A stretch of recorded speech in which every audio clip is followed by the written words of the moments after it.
हिंगलालगंज के दक्षिण लेबूखाली इलाके में भाजपा उम्मीदवार रेखा पात्रा की जीत के बाद भाजपा कार्यकर्ताओं और समर्थकों ने जोरदार विजय उत्सव मनाया। गुलाल, मिठाइयों और नारों के बीच कार्यकर्ताओं ने दावा किया कि पिछले 15 वर्षों में वे राजनीतिक और सामाजिक प्रताड़ना का सामना कर रहे थे तथा इस जीत ने उन्हें नई आजादी और आत्मविश्वास दिया है। स्थानीय महिलाओं ने भी आरोप लगाया कि अलग राजनीतिक विचारधारा के कारण उन्हें कई बार दबाव और डर के माहौल में रहना पड़ा।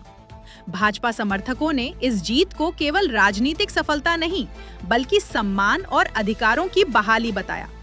वहीं प्रशासन ने इलाके में शांति बनाए रखने के लिए सुरक्षा व्यवस्था कड़ी कर दी है। তৃণমূলের যে অত্যাচার, মানুষকে ঘর থেকে যেখান থেকে দিনের পর দিন 15 বছর 20 বছর এখান থেকে মেরে ওরা বের করে দিয়েছে।